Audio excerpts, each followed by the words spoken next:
চিন্তা তার মধ্যে আসা স্বাভাবিক। মুহাম্মদ কোন কবির ভাষা পড়তেছে নাকি? চিন্তা করছেন কোথায়? কথা বলে না। মনে মনে কারো কাছে বলছেন? জোরে বলছেন? তো নবীজির জবান থেকে আল্লাহ তাআলা এমন একটা আয়াত বের করে দিলেন, আয়াত বের হওয়ার সাথে সাথে যেন হযরত ওমরের প্রশ্নের উত্তর হয়ে গেছে। আরো জোরে বলেন না, আওয়াজ দিয়ে চিল্লায় বলেন না। নবীজি নামাজে দাঁড়িয়ে পড়লেন, ওয়ামা হুয়া বিকাউলি শাইর কালিলাম মা তুমিনুন। মনে হয় যেন আল্লাহ তাআলা নিজেই ডাক দিল, এ ওমর, মনে মনে চিন্তা করো, মুহাম্মদ নামাজের মধ্যে দাঁড়িয়ে দাঁড়িয়ে কি পড়ে? মনে হয় দুনিয়ার কোন কবির ভাষা নকল করে করে পড়তেছে।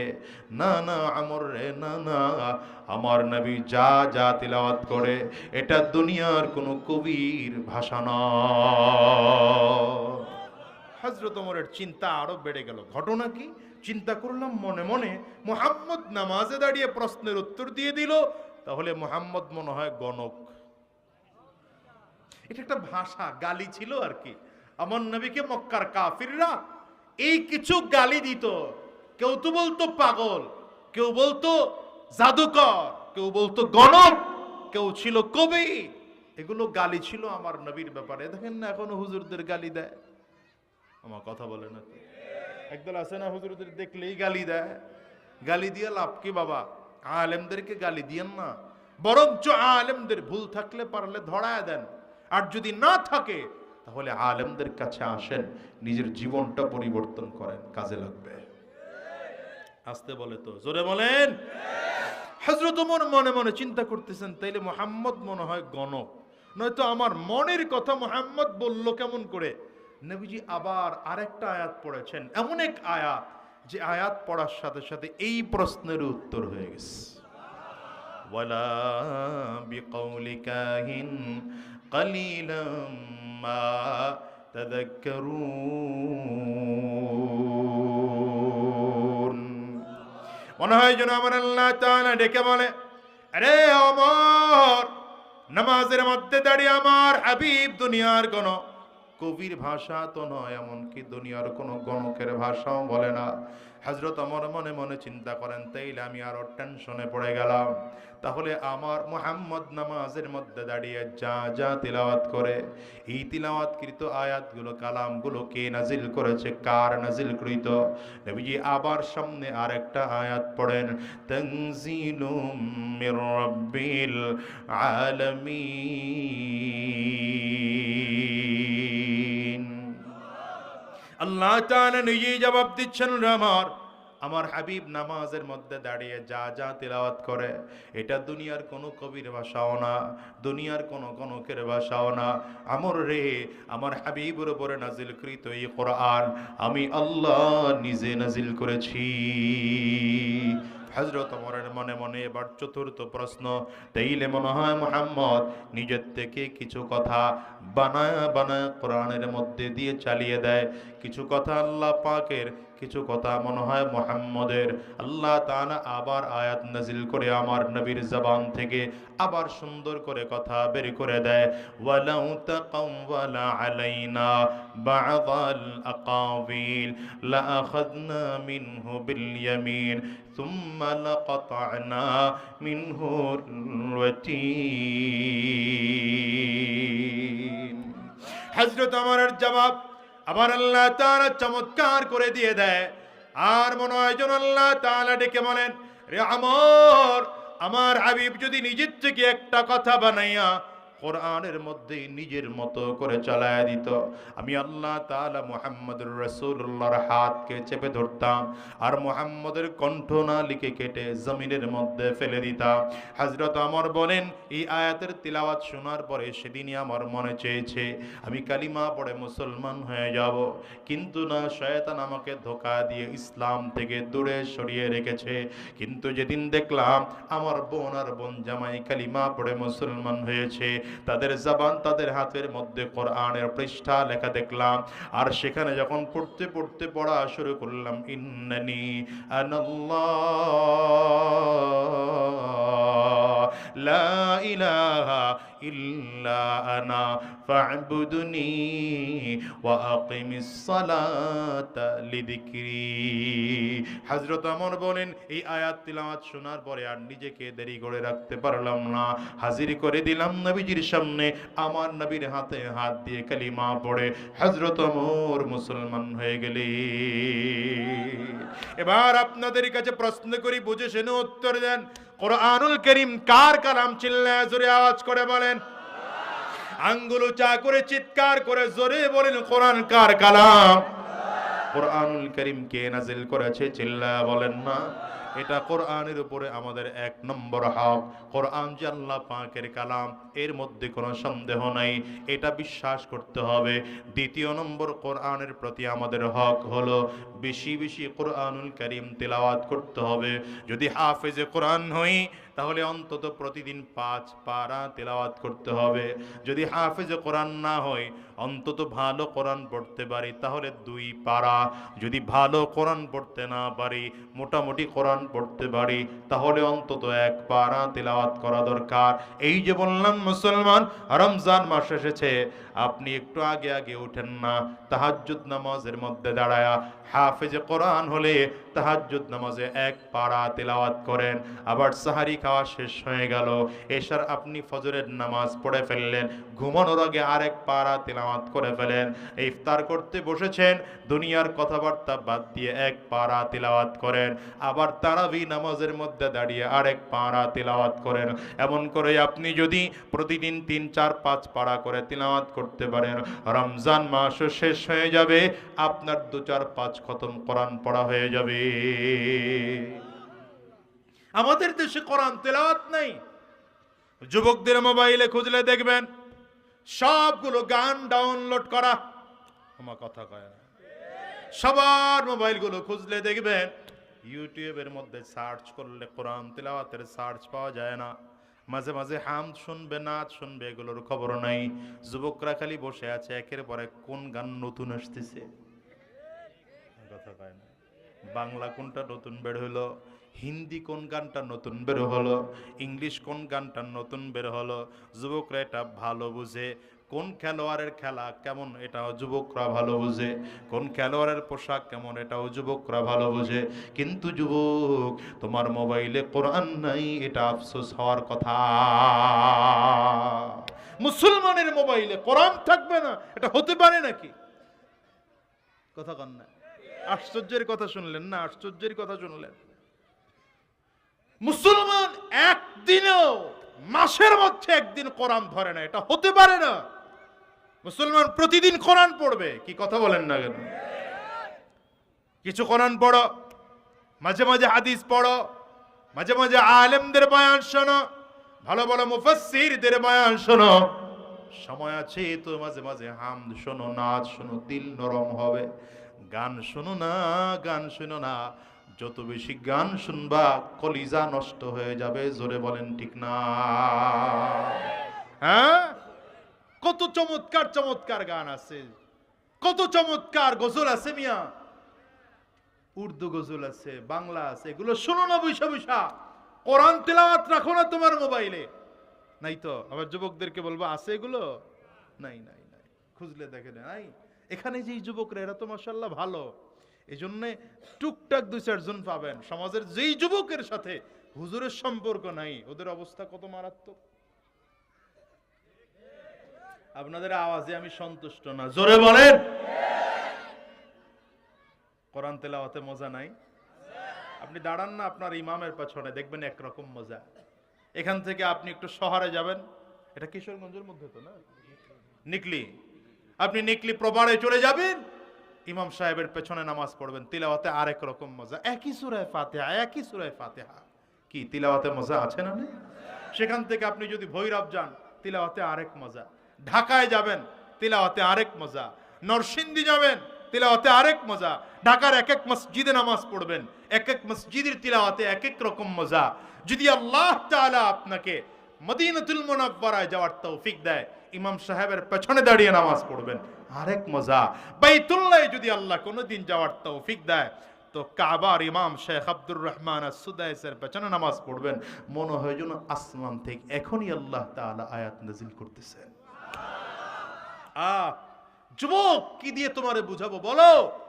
কোন ভাষায় বললে তুমি বুঝবা আমি জানি না, কিন্তু কোরআন তিলাওয়াতের মজা তুমি পাও নাই। আর কিছু মানুষ এমন আছে, কাবার কাছে যাও না, গিয়ে দেখো কাবার সামনে রেখে কোরআন পড়তেছে আর চোখের পানি ফেলে ফেলে কাঁদতেছে, ঘন্টার পর ঘন্টা দাঁড়িয়ে শুধু কোরআন পড়ে। আমি আমার চোখে দেখে বলতেছি এগুলো। তুমি তো জীবনেও কোরআনুল কারীম ধরো না। আহারে, শেখ আব্দুর রহমান আস-সুদাইসের তিলাওয়াতে মজা নাই? হ্যাঁ, বয়স যখন ছিল আমি তো মাঝে মাঝে এটা নকল করতে পারতাম, এখন তো বয়স টয়স বাইরে গেছে গা, অত হয় না। কি মজার এক তিলাওয়াত। আলহামদুলিল্লাহি রাব্বিল আলামিন আর রহমানির রহিম মালিকি ইয়াউমিদ্দিন ইয়্যাকা না'বুদু ওয়া ইয়্যাকা নাস্তাঈন ইহদিনাস সিরাতাল মুস্তাকিম সিরাতাল লাযীনা আন'আমতা আলাইহিম গায়রিল মাগদুবি আলাইহিম ওয়ালাদ-দাল্লিন।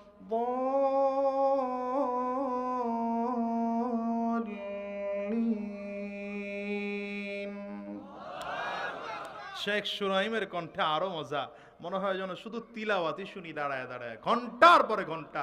এই, যদি সাধ্য কারো থাকে রমজান মাসে একবার কাবাতে যাবেন, রমজান মাসে গিয়ে পারলে কাবা অথবা মদিনায় গিয়ে ইতিকাফ করবেন।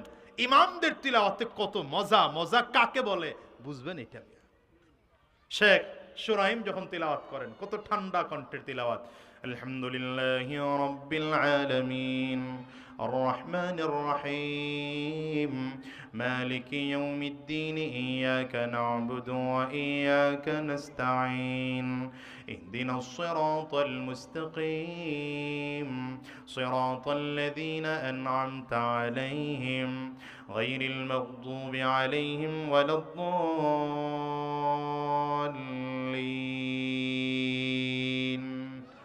আল্লাহু আকবার চিল্লায় জবান খুলে বলা যায় না? হ্যাঁ, যুবকদেরকে বলবো এগুলো করো, কাজে লাগবে, কাজে লাগবে। তোমার জীবনে আছেটা কি বলো? পুঁজি কি রবের সামনে নিয়ে দাঁড়াই বা কি? আল্লাহর সামনে যদি তিলাওয়াত নিয়ে দাঁড়াইতে না পারো, ভালো আমল দিয়ে যদি দাঁড়াইতে না পারো, রবের সামনে একদিন দাঁড়াতে হবে না হবে না? তাহলে কোরআনের প্রতি আমাদের 6টা হক। দ্বিতীয় নম্বর হকের কথা বললাম, বেশি বেশি তিলাওয়াত। 3 নম্বর, শুধু কোরআন তিলাওয়াত করলেই হয় না, কোরআনের হক হলো কোরআন বুঝে পড়তে হবে। আসতে বলে কেন? যদিও কোরআন বুঝে পড়লেও সওয়াব, না বুঝে পড়লেও সওয়াব, শুধু শুনলেও সওয়াব, আরেকজন তিলাওয়াত করতেছে শুনতেছেন তাতেও সওয়াব। কি সওয়াব নাই? মান ক্বারা হারফাম মিন কিতাবিল্লাহ, নবীজি বলেন কোরআনুল কারীমের কোন একটা অক্ষর যদি কি তেলাওয়াত করে তো আল্লাহ তাআলা তার আমল নামাতে একটা সওয়াব লিখে দেন, একটা সওয়াব নয়। নবী বলেন ওয়াল হাসানাতু আশরু আমসালিহা, হিসাব মিলায় দেখো একটা নেকির আমল নামা তোমাকে যে দেওয়া হয় এটা 10 গুণ বাড়িয়ে দেওয়া হয়। তার মানে কোরআনুল কারীমের একটা অক্ষর তিলাওয়াত করলাম তো আমল নামায় 10টা নেকি হয়ে গেল। নবীজি আরো ক্লিয়ার করে বলেন আমল নামায় যে 10টা নেকি হবে, এই অক্ষর কেমন? সূরাতুল বাকারা শুরুতে যে আলিফ লাম মিম আছে, আলিফ তিলাওয়াত করলেন এক অক্ষর, লাম তিলাওয়াত করলেন আরেক অক্ষর, মিম তিলাওয়াত করলেন তো আরেক অক্ষর। তার মানে কেউ যদি কোরআনুল কারীম থেকে আলিফ লাম মিম তিলাওয়াত করে তো আমল নামাতে 30টা অক্ষর, 30টা নেই 3টা অক্ষর, 30টা নেকি লিখে দেওয়া হয়। এ মুসলমান, বেশি বেশি কোরআন পড়তে হবে। 3 নম্বর কোরআনের হক হলো কোরআনুল কারীম বুঝে বুঝে পড়তে হবে। 4 নম্বর কোরআনের হক হলো কোরআন অনুযায়ী নিজের জীবন পরিচালনা করতে হবে। 5 নম্বর কোরআনের হক হলো কোরআন অনুযায়ী রাষ্ট্র পরিচালনা করতে হবে। এই জায়গাটাই যত সমস্যা।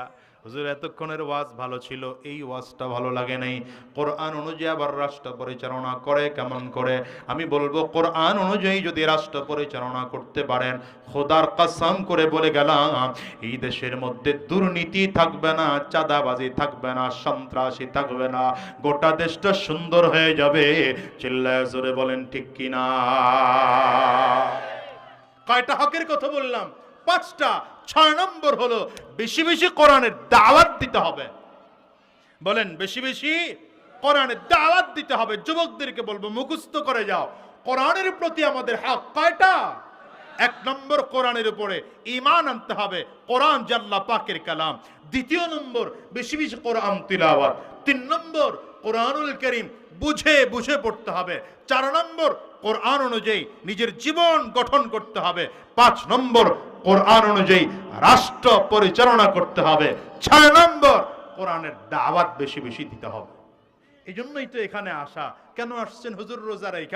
রোজা রেখে এসছি, এর কারণ দাওয়াত দিতে আসছি মিয়া। আবার একজন মানুষের কথায় যদি একটা মানুষ দিনদার হয়, খোদার কসম নিজেকে এটা নাজাতের ওসিলা মনে করি। টাকার জন্য আসছি এটা মনে করেন না, কথা বলে না। আপনাদের এখানে যা দিবেন এর থেকে টাকা বেশি ঢাকায় পাওয়া যায় না, কথা বলে না। তো কষ্ট কম, বাসার থেকে বের হয়ে ঢাকার কোনো এক প্রোগ্রামে আসতে সময়ও কম লাগে, কষ্ট কম, মেহনত কম, টাকাও বেশি। এত দূর কেন? কারণ হচ্ছে ওই যে দ্বীনের দাওয়াত, কোরআনের দাওয়াত নবী দিয়েছেন, সাহাবী দিয়েছেন, তাবিঈন দিয়েছেন, তাবে তাবিঈন দিয়েছেন, আমাদের বড়রা দিয়েছেন, আমাদেরও দেওয়া দরকার। শোনেন, গোটা পৃথিবী থেকে কোরআন মিটিয়ে দেওয়ার চক্রান্ত ষড়যন্ত্র আজকে নতুন না, এটা বহু আগ থেকে চলতেছে। এদেশ ইংরেজরা শাসন করত, জানেন তো এটা? ইংরেজরা এদেশ থেকে বিতাড়িত হয়ে যাওয়ার পরে ওরা যদিও চলে গেছে, কিন্তু কোরআনের বিরুদ্ধে চক্রান্ত ষড়যন্ত্র বাদ দেয়নি। ওরা কি করেছে? আমাদের মতো এরকম টুপিওয়ালা, দাড়িওয়ালা, জুব্বাওয়ালা ওদের দেশ থেকে বানায়া আমাদের দেশে পাঠিয়েছে। এদের কারণ হচ্ছিল এটা, যখন পুরোটা মহাভারত ছিল, এরা এই নাম ধরে দাড়িওয়ালা, টুপিওয়ালা, জুব্বাওয়ালা পাঠাতো। মূলত এরা ছিল খ্রিস্টান। এদের কাজ ছিল লাইব্রেরি থেকে, ছাপাখানা থেকে, মাদ্রাসা থেকে, মসজিদ থেকে কোরআনের কপিগুলো কালেকশন করে করে করে করে সময় বুঝে জ্বালিয়ে পুড়িয়ে ছাই করে দেওয়া। ওদের ইচ্ছা হচ্ছে এটা, কোরআন যদি জ্বালিয়ে ছাই করে দিতে পারি, একটা সময় গোটা দুনিয়ায় কোরআন নাই হয়ে যাবে। আর কোরআন যদি নাই হয়ে যায়, তাহলে গোটা দুনিয়ায় মুসলমানদের অস্তিত্ব থাকবে না। আপনারা কি বলেন? কোরআন খালি পুড়িয়ে দিলেন, জ্বালিয়ে ছাই করে দিলেন, কোরআন শেষ করে দেওয়া সম্ভব? আল্লাহু আকবার। এবং 2 জন খ্রিস্টান ওদের দেশ থেকে মহাভারতে এসেছে কোরআন পড়ানোর জন্য। 2 জন ছোটবেলার বন্ধু, একজন কোরআন পড়াতে গিয়ে খুব দ্রুতই কালিমা পড়ে মুসলমান হয়ে গিয়েছেন। 10 বছর পরে 2 বন্ধুর সাথে সাক্ষাৎ। এই বন্ধু জানে না যে এই মহাভারতে কেন, আর ওই বন্ধু জানে না এই বন্ধু মহাভারতে কেন। ডেকে বলল, বন্ধু তুমি এখানে আসছো কেন? বলে, ভাই কাউকে বলি না, তুমি যেহেতু আমার কলিজার বন্ধু, তোমাকে বলছি। আমার কাজ হচ্ছে লাইব্রেরি থেকে, ছাপাখানা থেকে, মাদ্রাসা থেকে, মসজিদ থেকে, বিভিন্ন জায়গা থেকে কোরআনের কপিগুলো কালেকশন করা। আমি এগুলো কালেকশন করে করে জ্বালিয়ে পুড়িয়ে ছাই করে দেই। চলো আমার বাসায় যাবে, বাসায় গেলেই দেখবে টাল করা কোরআন। এই বন্ধু চলে গেল কাফির বন্ধুর বাসায়, গিয়ে দেখছি ইয়া আল্লাহ, লক্ষ লক্ষ কোরআনের কপি কালেকশন করে রেখেছে, হাজার হাজার কোরআনের কপি কালেকশন করে রেখেছে। বলে এগুলো সময় বুঝে আমি জ্বালায় পড়ায় ছাই করে দেই। মুসলমান বন্ধু বলে, জ্বালায় দিলে এই কপিগুলা? আরে এই কোরআন তো কথা বলতে পারে না, এ কোরআন তো খাইতে পারে না, এ কোরআন তো দেখতে পায় না, এ কোরআন তো চলতে পারে না। কিন্তু মহাভারতে লক্ষ কোটি কোরআন এমন আছে যে কোরআন খাইতে পারে, যে কোরআন দেখতে পারে, যে কোরআন চলতে পারে, যে কোরআন কথা বলতে পারে। বলো সেই কোরআন কেমন করে পড়াইবা? ইহুদি বন্ধু বলে, এটা কি করে সম্ভব? খ্রিস্টান বন্ধু বলে, কি করে সম্ভব? মুসলমান বন্ধু বলে, জীবিত কোরআন দেখবা, জিন্দা কোরআন দেখবা? তো চলো। দেখানোর জন্য চলে গেল মসজিদে, মাদ্রাসায়। আপনাদের এলাকায় যে একটু আগে পুরস্কার দিলাম না, হ্যাঁ, জামালুল কোরআন মাদ্রাসা, এমন একটা মাদ্রাসায় চলে আসছে। মনে করেন মাদ্রাসায় এসে বড় হুজুরের কাছে ডেকে বলছে, হুজুর আপনার মাদ্রাসার একটা বাচ্চা দিবেন যে হাফেজে কোরআন, পুরো কোরআন যেন লুকমা ছাড়া দাঁড়িয়ে এক দাঁড়াতে শোনাতে পারে। এমন মাসুম বাচ্চা আছে না? তবে শর্ত হচ্ছে সেই বাচ্চাটা যেন নাবালেগ হয়, মাসুম হয়, যার জীবনে এখনো গুনাহ লেখা হয় নাই, যার জবানটা পবিত্র। এই পবিত্র জবান থেকে আমরা পুরো কোরআন শুনতে চাই। মাসুম এক বাচ্চা, চমৎকার হাফিজ কোরআন বড় হুজুর দিয়ে দিলেন। এখন দুই বন্ধু ডেকে বলে, বাবা তুমি আমাদেরকে কোরআন শোনাতে পারবা? ছোট্ট বাচ্চাটা শর্ত দেয়, শোনাতে পারবো, কিন্তু শর্ত হচ্ছে আমি যাকে তাকে শোনাই না, আপনাদের ওযু করতে হবে, গোসল করতে হবে, পবিত্র হতে হবে, পবিত্র কাপড় পরিধান করে মসজিদে বসতে হবে। যদি আমার শর্ত মানেন তো আমি কোরআন তেলাওয়াত শোনাবো। দুই বন্ধু মুসলমানও খ্রিস্টানও দুইজন সুন্দর করে গোসল করে পাক পবিত্র হয়ে মসজিদে বসে গেল। আল্লাহর বান্দা তিলাওয়াত শুরু করেছেন। ফজরের নামাজ শেষ করে, নাস্তা শেষ করে তিলাওয়াত শুরু হলো। তিলাওয়াত চলতেছে, তিলাওয়াত চলতেছে। জোহরের আজান, জোহরের আজান দিল। তো মুসলমান বন্ধু আর হাফিজে কোরআন ছোট্ট মাসুম বাচ্চা বলে, ভাই আমরা এখন জোহরের নামাজ পড়বো, একটু বিরতি দেব, আপনি চাইলে মসজিদ থেকে বের হয়ে যেতে পারেন। খ্রিস্টান বন্ধুটা মসজিদ থেকে বের হয়ে গেছে। এই দুইজন মিলে অন্যান্য মুসল্লিদের সাথে নামাজ আদায় করেছেন।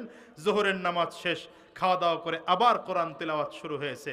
আসরের নামাজের বিরোধী, আসরের নামাজের বিরতি। খ্রিস্টান বন্ধু বের হয়ে গেল, এরা নামাজ পড়তেছে। আবার মাগরিবের আগে তিলাওয়াত, মাগরিবের আজান শুরু হলো। মাগরিবের নামাজের সময়ও খ্রিস্টান বন্ধুটা বের হয়ে যায়, এরা মিলে নামাজ পড়তেছে। আবার তিলাওয়াত শুরু, তিলাওয়াত চলতেছে, তিলাওয়াত চলতেছে। সর্বশেষ সূরা কুল আউযু বিরাব্বিন নাস মালিকিন নাস পড়েন না? কুল আউযু বিরাব্বিন নাস মালিকিন নাস ইলাহিন নাস মিন শাররিল ওয়াসওয়াসিল খান্নাস আল্লাযী ইউওয়াসওয়িসু ফি সুদুরিন নাস মিনাল জিন্নাতি ওয়ান নাস। কোরআনুল কারীমের সর্বশেষ সূরা যখন তেলাওয়াত হয়ে গেল, সর্বশেষ আয়াত তেলাওয়াত করলেন। সাদাকাল্লাহুল আযীম বলে কোরআনুল কারীম তেলাওয়াত শেষ করলেন। এমনি সময় এশার নামাজের আজান শুরু হয়ে গেল।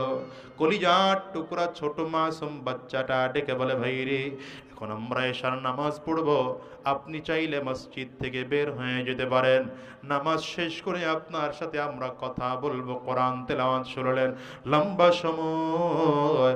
কেমন শুনলেন, কি শুনলেন তার অনুভূতি আপনার কাছ থেকে নেব।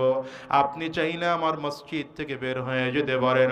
খ্রিস্টান বন্ধুটা এক কদম সামনে বাড়ায়, আবার পেছন দিকে তাকায়, আবার সামনে বাড়ায়, আবার পেছন দিকে তাকায়।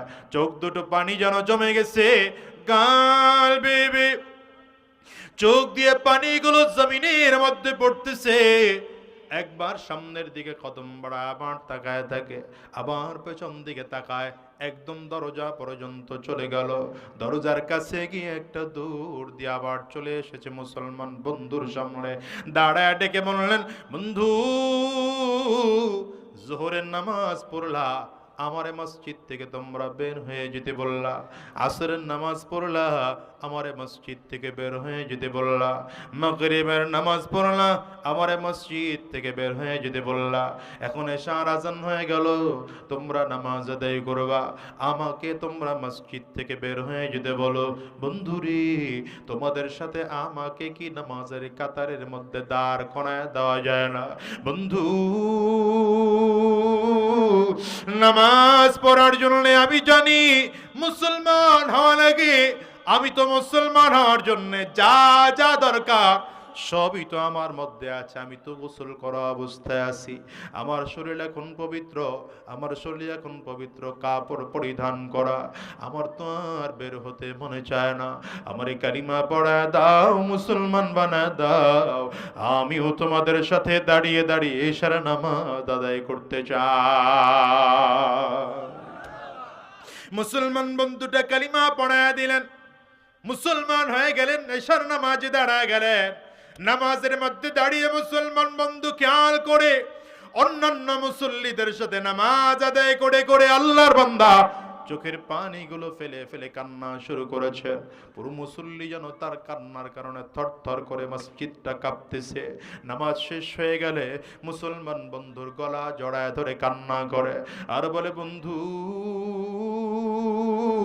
10টা বছর ধরে আমি পুরা মহাভারতে কোরআন পড়ানোর কাজ করতেছি, কিন্তু কেউ আমাকে এমন সুন্দর দাওয়াত দেয় নাই, কেউ আমাকে ঈমানের দাওয়াত দিল না, কেউ আমাকে তাওহীদ ও রিসালাতের দাওয়াত দিল না, কেউ আমাকে ঈমানের মজা বুঝাইল না।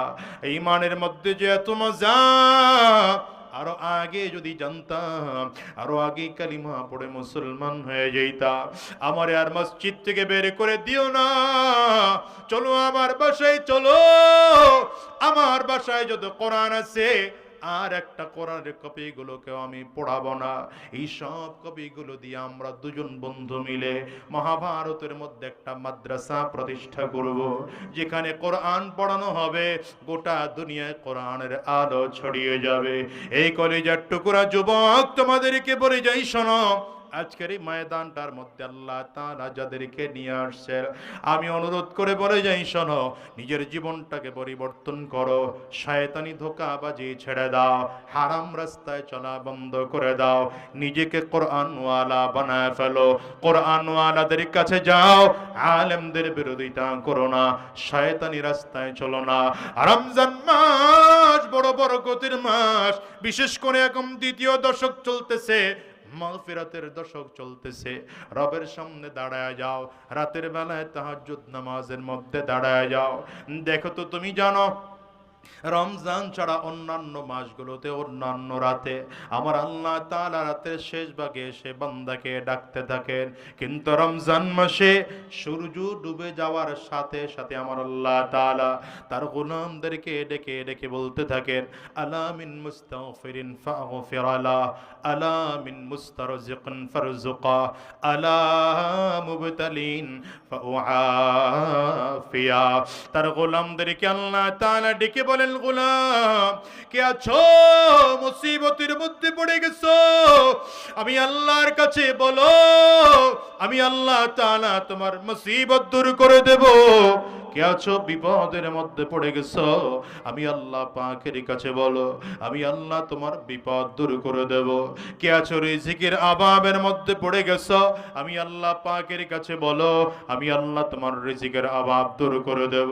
আমার মালিক তার বান্দাকে ডেকে ডেকে বলেন, গোলাম রে, কে আছো এমন গুনাহ করে ফেলেছো, আমি আল্লাহর কাছে ডেকে বলো, আমি আল্লাহ তোমার জিন্দেগির সব গুনাহগুলো মাফ করে দেব। এ বাজান রে, আজকের এই মজলিসে আমরা যত মানুষ বসেছি, আমরা প্রত্যেকে গুনাহগার। আমাদের জীবনে এমন কেউ নাই যে জীবনে গুনাহ করি নাই। প্রত্যেকটা মানুষ নিজের দিকে যদি তাকাইলে দেখবো হাত দিয়ে জীবনে কত গুনাহ করেছি, এই চোখের দিকে তাকালে দেখবো চোখ দিয়ে কত গুনাহ করেছি, পায়ের দিকে তাকাও তো দেখবা পা দিয়ে জীবনে কত গুনাহ করেছি, এই জবান দিয়ে জীবনে কত গুনাহ করেছি, ব্রেন দিয়ে জীবনে কত গুনাহ করেছি, এই কান দিয়ে জীবনে কত গুনাহ করেছি। গুনাহ নিয়ে মালিকের সামনে দাঁড়ানো যাবে না, গুনাহ নিয়ে আমার মালিকের সামনে দাঁড়ানো যাবে না। কিয়ামতের ময়দানে যদি গুনাহগার আমার মালিকের সামনে দাঁড়ায় যায়, গুনাহগার তাকিয়ে দেখবে সূর্য মাথার মুড়োমাত উপরে দেখা যায়, মাথার মগজগুলো সূর্যের তাপে টকবক টকবক করে ফুটতে থাকবে।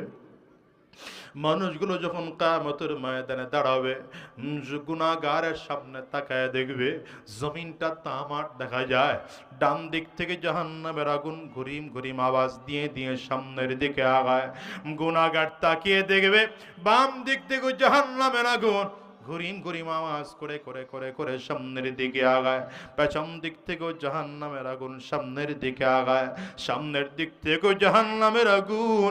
গুনাহগার তাকিয়ে দেখে দেখে পাগল হয়ে যাবে, কোথায় যাবে হুঁশ হারায় ফেলবে, কেউ কাউকে চিনবে না, বাবা মা তার সন্তানকে চিনবে না।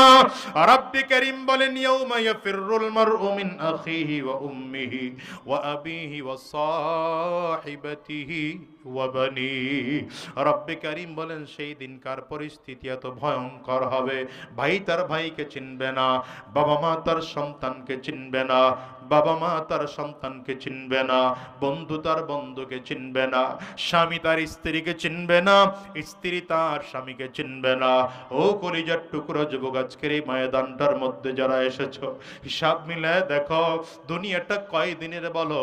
আজ আছি আগামীকাল দুনিয়ায় থাকবো এমন কোনো গ্যারান্টি নাই, ঠিক না বেঠিক? জোরে আওয়াজ করে বলেন। বরঞ্চ দুনিয়া আসার সিরিয়াল আছে বাবা, যাবার সিরিয়াল নয়। এই দুনিয়া আসার সময় আগে দাদা আসে, তারপরে বাবা আসে, তারপরে সন্তান আসে। যাওয়ার সময় মনে হয়